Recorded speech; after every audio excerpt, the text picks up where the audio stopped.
Welcome back to Winners and Losers, the show that looks at the highs and the lows of the season just gone. And we are mainly focusing on England for this episode, aren't we? Because the rest of Europe continues and hasn't quite finished yet. Some leagues have, some leagues haven't. So you'll have to check out Euro Roundup for the details on that.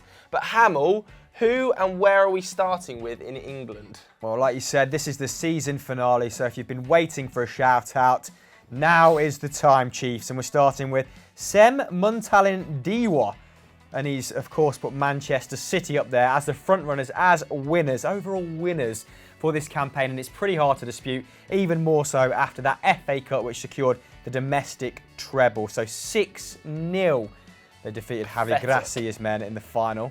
It became almost like a pre-season game, didn't it? And they subsequently become the first men's side to achieve that feat. They've now won 18 major trophies in England, and Vinny Company has been around for 10 of those, which would indicate how much success they've achieved, in modern times compared to in the past. So that's 6 top flights, 6 FA Cups, and 6 League Cups.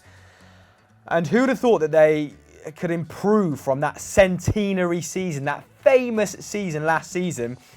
But they've once again improved. They're the first English top flight side to win 50 games in a single campaign. It's sickening. 50 out of 61 victories. And they only trailed for 132 minutes in those 61 games. Ridiculous. Double take, triple take. That is insane. Absolutely insane. Anyway, they beat every team in the league for a second successive campaign, becoming the first side to do so since Preston in 1890. Wow, God, nugget after nugget this morning. They achieved the highest goals to game ratio as well with 2.82, beating their own record from 11-12. Pretty surprising, of 2.81, scoring 169 goals in all competitions. It's impressive, it's imperious, but it's getting a little bit more at this point, isn't it? Bettering their record from 13-14 in that regard as well. This now means that City become the most successful side of the 2010s, winning their 10th trophy with Chelsea on 9 and United on 6. And I can't see it stopping. However, Vinny Company's career is stopping, and I've got to say, brought a little tear to the eye, because what a servant that man has been. Yeah, the only way I see this stopping is the oil money runs out. They finally get thrown under the bus by UEFA and all the governing bodies that are investigating them at the moment, or Pep leaves under a cloud because of these investigations. Not out the window, those possibilities, but not totally impossible, because on the pitch they are just blowing everyone away. Like you said as well, Vincent Kompany waved goodbye. What a way to say goodbye as well. Just incredible, leaving to become Anderlecht's new player manager, which I think is a really interesting move. Proper football manager vibe to that. He signed a 3-year deal with his former club. Anderlecht haven't had the best season either, so it is a little bit of a risk on his part, but it arguably can't go any further backwards for them, and anything he is going to achieve next season will be seen as a huge positive, because he is, of course, a club legend. And he leaves City a legend here as well, doesn't he? Obviously signed by Mark Hughes as a sort of defensive midfielder. His best bit of business by far. Yeah, probably the best thing Mark Hughes has ever done in management. Captained the side since 2011, so a further 8 years. In that time, 4 Premier League titles, 2 FA Cups, 4 League Cups as well. In fact, he has won every trophy that City have won since the League Cup in 1976. So pretty much all of the success he's been there to see. He's also, since joining City, won more domestic trophies than anybody else. Really impressive. Only David Silva and Joe Hart have played more than him in the Premier League for Man City, and only John Terry has kept more clean sheets in Premier League history than the Belgian. He's kept 94 since his absolute debut. Titan. Yeah, he's Get up there, the isn't he? statue up. I mean, there are people, I saw a lot of debate over the weekend about who is the greatest captain in Premier League history. There's some obvious candidates, your Roy Keanes, Steven Gerrards, John Terry's. Vinny K ranks right up there. Top 4, I would say. I think Patrick Vieira also ranks up there pretty highly. There's also debate about them being the best team in English history. I think they probably are. Yeah, I think it's fair to say I think they probably are. Obviously, it's with a backdrop of some suspicion. So unprecedented spending, unprecedented resources. We kind of have to wait for that side of it to play out. We saw Pep battling some pretty hard questions in his press conference about the money and where it's come from, and whether he's had personal payments. Yeah. So I think if they are all disproved and Manchester City have in fact abided by all the regulations necessary, then they can go down as the greatest team in English football history. If they haven't, then we'll probably have to go back to the drawing board on that one. Yeah. But either way, Vinny Kay leaves the club a legend, a hero, their greatest ever player arguably, and right up there with the greatest captain in Premier League history. Staying in Manchester, our first losers come from Jacob158. Inescapable at this point for the Red Devils, given how the season finished. It's Manchester United for the final time on winners and losers this season. Thank the Lord, merciful. Yes, I'd like to apologise in advance. I know people were hammering us in the comments for covering too much top six, too much Manchester United, too much Manchester City. Well, the season is drawing to a close. Hopefully, we won't have to talk about the absolute storm that is this club anymore. Also, I spoke about Norwich and Sunday Vibes and got grief for that, so we've been trying to mix it up, but we have. Kind of, stuck between a rock and a hard place. Exactly, and we've got Leeds coming up, so bear with us if you want some alternative teams. Anyway, obviously, the Red Devils had a massively disappointing season, finishing 6th on 66 points. All the sixes, treble six, the Devils numbered. It's not good for United. They only spent 26 days in the top 4. That's fewer than Watford, by the way, who were in there for 40. Wow. So awful Impressive. season. Solskjaer finished 32 points off the champions. I think they finished 32 points off Cardiff as well. So truly in the middle. That is basically more than when they were relegated in 1974. So that just puts into perspective how dreadful this season were. They won, I think, 2 of their last 12 games under Solskjaer. Obviously, one of the worst defences. In fact, the worst defence I've ever seen at Manchester United. Totally shambolic all the way across the back line. But you guys know that already. Conceded 54 goals. I think we only kept 2 clean sheets at Old Trafford, the fewest in the entire league. Less clean sheets at home than Fulham, guys, who conceded nearly 90 goals, guys. Seriously. 2 clean sheets. Their fewest at Old Trafford as well since 1963, guys. Overall, an absolute shambles of a season. Fully deserved. The biggest losers in the Premier League this season have been Manchester United. If you like hearing Manchester United get bashed about, then make sure you hit the subscribe button as well if you're new to the channel. Turn notifications on because we do it on the reg. Because this season's been awful and next season's probably going to be even worse. Anything else to add, Hamill?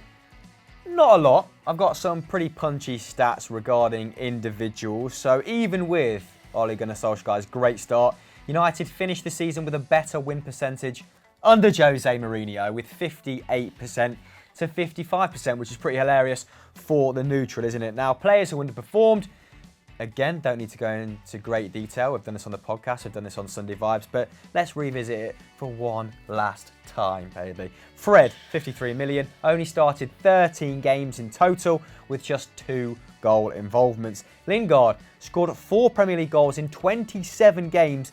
He scored 8 last campaign. De Gea, 4 errors leading to goals, the worst in his career, although for large parts of the season still had a very solid season. Let's not let the last 2 months kind of cloud our judgment. He was still keeping the sort of goals at bay through various parts of the season. Lukaku, 15 goals in all competitions, that is his worst since 2011-12. Rashford, 10 Premier League goals, even after that purple patch, another one of my buzzwords, although an improvement on last year. He's yet to score more than Bournemouth and ex-United striker Josh King has in a single Premier League season. Of course, Josh King has a few years on him. That stat doing the round because, Josh King is ex-United, as if to say, oh, Rashford isn't as good as Josh King and they let him go, which is bollocks. A little bit like the 1974 stat where they're probably getting 2 points for a victory. But, we've put it in there nonetheless.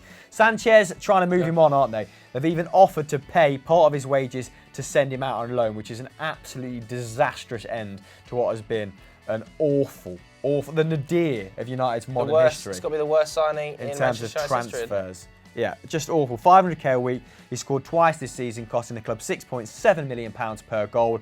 Juve and Inter reportedly interested in signing him. Give it to him. Give him to him. Just give him to him. Inter, it strikes me as a very sort of Sanchez destination because Inter are horribly run off the pitch and I don't even think they know who their manager's going to be next campaign. So United might not be able to dump him with a Nerat Sori. But they've got a huge season coming up. We're going to save that for a off-season podcast maybe. now is not the time. Moving on to our second and final winner. No, it's not Liverpool. It is, in fact, Wolves. It was submitted by Nuno the GOAT. What are you saying, Hamill? Yeah, we've waxed lyrical about Liverpool enough on Football Daily recently. We'll save that for the Champions League final when they inevitably defeat Tottenham. So our second season-long gong goes to Nuno Espirito Santo and Wolverhampton, and deservedly so as well. They finished 7th on 57 points, 9 points behind 6th place Manchester United, the highest finish by a newly promoted side since 2001 when George Burley led Ipswich to the heady heights of 5th. Now, expectations were high after a summer spree of 101 million. Of course, they decimated the Championship as well. The Midland side signed 11 players, but exceeded expectation on all fronts. It's their highest finish in the Premier League, or the top flight of English football, since 1979-80. Wow. So the Wolves fans are having a brilliant time of it, aren't they? And none of those signings actually surpassed the £20 million mark either. So they've spent wisely. Adama Traore and Johnny Otto cost £18 million apiece. So the latter completing the most defensive actions in that Wolves side with 4.2 tackles and interceptions. So money well spent on that front. Traore, by comparison, has only contributed to 2 goals, although predictably leads the side to 4 dribbles, 2.2 per 90 in that regard. He's mainly been an impact substitution, hasn't he? And arguably the club's only miss in said transfer spree. João Moutinho. Oh, what an inspired transfer he was at £5 million from Monaco. My oh my, could they use him now, couldn't they, the French side? They're still battling to stay in the league, aren't they? Couple of weeks left, 1 week left in Ligue 1 perhaps.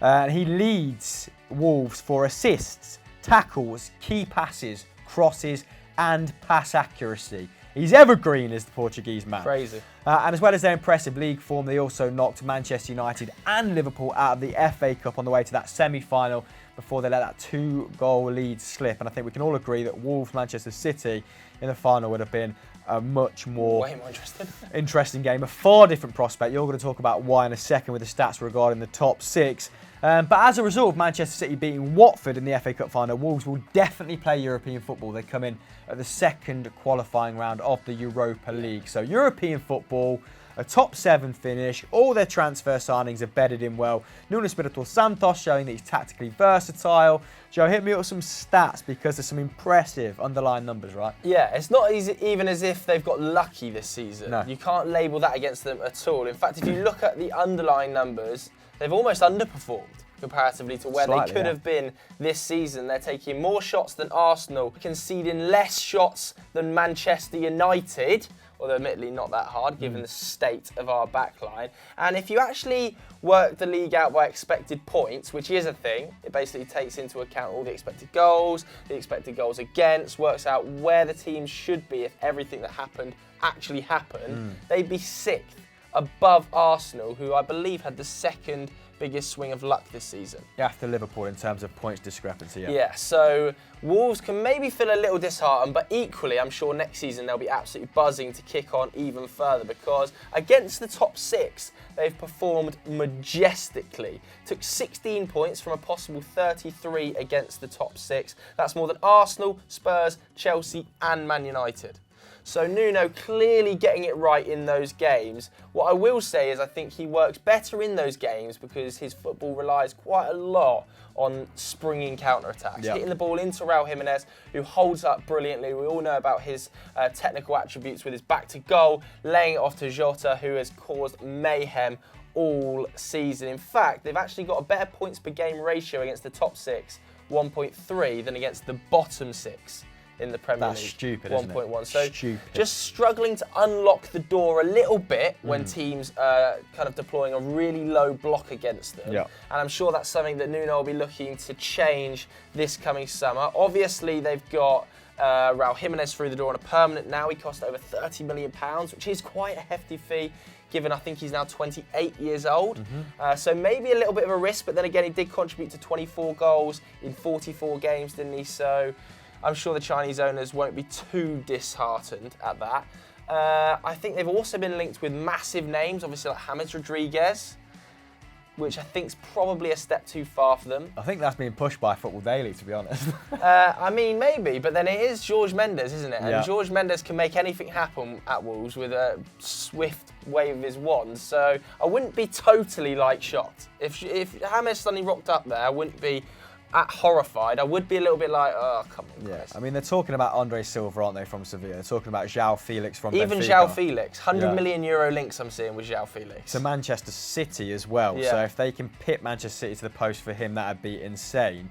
Also seen links of Joe Allen, though, just to balance those rumours out. Yeah, Joe Allen, João Felix. I think where they'll be looking is a little tricky playmaker that is good between the lines and can unpick deep line blocks. A sort of a player in the number 10 ilk, whether or not that is João Felix and whether or not they can get that move done because of his massive fee remains to be seen. Either way, a very, very clear step forward for Wolves and for Nuno. Let's hope they can keep progressing, sign new players and challenge the top 6 next season, because I don't think anybody at Football Daily would be particularly shocked. Final losers then come from Haz Karim, regular contributor. Legend. He's put Leeds in the bin, which feels somewhat harsh given the season they've had. But they'll feel like losers for missing out narrowly, won't they? Let's break down their season. Yes, finally a bright spot to my season. Anyway, Leeds not getting promoted despite finishing on 80 points. Their second highest points tally in the Championship under the legend that is Marcelo Bielsa. Of course, he was defeated by his nemesis, Frankie Lampard, after old Spygate went horribly wrong when he was caught spying on the Rams mid-season. Of course, this was also despite winning the away leg and carving out a 2-0 advantage with just 50 minutes to play. So, some will argue they bottled it, particularly given how well they started the season. Of course, as well, Derby in that process becoming the first team to reach a playoff final despite losing their own home leg. So it's not particularly pretty reading if you are a Leeds fan. The Ellen Road faithful as well. They endure a 16th season outside of the top flight. I think Bielsa will still be there next season. I saw the open letter from the fan group. I saw the fans campaigning for him to sign a new contract. He's obviously got a 2-year deal there, but notorious at blowing up in his second season, Bielsa. So this could either go horribly wrong or he could get them promoted for sure next season with 110 points. It could go either way, it really could. I'm sure there's going to be no middle ground. Of course, they finished 13th last season, so he has progressed them right up the table. And like I said, they started the season hot. They only lost 3 of their first 24 championship games, which kind of goes to show how much they tailed off towards the back end of the season. Didn't make a great deal of signings either, Bielsa just came in and improved individuals. Obviously, Jack Harrison, over 25 appearances he made on loan from Manchester City, and bid Barry Douglas, who I said you should watch at the start of the season for Wolves. Assist merchant in the The Championship, assist isn't it? merchant popped back up, went down there and did really well for Leeds yet again. Bielsa also conceded he's unlikely to finish higher without some serious investment in the squad. He said it'd be very difficult to see these players at the same level in another season. And it wouldn't be the first time that a Bielsa side has blown up, and I really hope it happens. Yeah, you can see what he means by a significant investment, can't you? Given what he's got out of this current crop of players, like you just said there. I mean, take 26-year-old winger Kamar raising the roof, for example. He has Viking Reykjavik and Oxford United on his CV, the latter being as late as 2016. And Bielsa got 15 goals and 2 assists in 27 starts out of him. He was a huge miss in the playoff semi-finals. I think going into that, he'd scored 4 goals against Derby County in the league. Yeah, I mean, their squad was a little bit threadbare at the end of the campaign, but Bielsa did say at the start of the campaign, if that happens, if I run these guys into the ground, I'll tap into the under-23s. And that didn't really transpire. They didn't really have the quality to get over the line. Kamar Roof also averaging 3 shots per game, the 3rd highest in the Championship. He also got 12 assists out of a 34-year-old Pablo Hernandez, who had an absolute renaissance year, didn't he? Finishes the league's most prolific creator with 3 key passes a game. I saw a lot of Leeds fans saying that he was the best player to play for them since 2010 or something like that, or maybe Since the since days the decade. of Alan Smith, Harry Kewell, Mark Viduka, the Champions League era, You know, the Swansea the banter reject. era. Anyway, Bielsa's side also generated more shots per game than top side Norwich, that's 17 to 15. Averaged a higher amount of possession than the Canaries with 60 to 55%, and scored the most goals, the second most goals from open play in the Championship. So they will feel very aggrieved they didn't secure automatic qualification, but Sheffield United finished extremely strongly, didn't they? And the wheels came off despite guaranteeing a place in the playoffs with a month ago. The wheels came off Leeds' season around the same time, didn't it? Fortunately for Leeds fans, their manager does have a year left on his contract and was recently pictured in meetings with sporting director Victor Orta. Now, given that only 2 of the players in their current roster of around 23 have tasted promotion, have experienced that passage to the promised lands, there is definite room for improvement. And to go along with that, Bielsa's got to deal with the disappointment of his star players who kind of thought they'd be going up with Leeds this season, no more so than Pontus Jansson, the defender who's been absolutely incredible for Leeds this campaign. A lot of clubs in for him. Leeds also made an operating loss in their most recent published accounts of £20 million. So whether or not they'll be able to invest significantly, like we've just mentioned, is, up for debate. And they got to. I don't want to say they had a lot riding on this promotion because, like you said, they didn't make a lot of signings. But can they add to that squad in any meaningful way? Might require Bielsa unearthing a few more gems. We're going to end today on ones to watch this season. These are players that have really impressed us across the course of the campaign. Hamill, who have the people been suggesting? Yeah, more so importantly, impressed you. We asked you to stick a few names on our radar in preparation for next season. And of course, ERU continues for another week or 2. So make sure you keep submitting your star player of the week on my Twitter. But we've got Emilio Buendia down from Cameron Smith for winners and losers. Of course, the Norwich winger. He's been heavily involved in all their positive play this season and completes a lot of defensive pressures. And if you want to find more out about Emiliano Buendia, then I talk about it for about 4 minutes on Sunday Vibes. We've got Alain Saint-Maximin, who once again had a great season in France. That comes from Blade Thunderbolt. At Jacob158 has said Reguilon and Vinicius have played really well this season. Let's see if they can repeat that in 1920. Bailey Duffy said Mason Mount. I know he impressed you, didn't he, in that playoff game. And Karamoko Dembele. He made his debut, 2003 boy. A 16-year-old, first player to play post-2000 for Celtic. He was, of course, born in 2003, which makes me feel ancient and already looks like one of our top 5 players. So I look forward to seeing him turn out for Chelsea's reserve side in 3 or 4 years when they inevitably pinch him and then don't play him because they're scum. What a way to finish winners and losers for the 18-19 season. Guys, you've been beautiful all year long. Thank you for your suggestions. Thank you for your comments. Thank you for tuning in on the regs.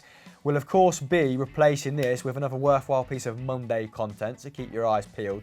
But until then, Joe, what is on? Yeah, go over and watch Euro Roundup after this if you haven't already. Obviously, a number of leagues drawing to a close, including Bayern Munich, Borussia Dortmund's battle over in Germany. Robin and Ribery's last game, of course, on the weekend for the Bavarians. Sad, sad times. And there's a load of more European content on there, so make sure you check that out. Yeah, and, for one last time, let's do a freeze frame and send it to me and Joe on Twitter. So, bye.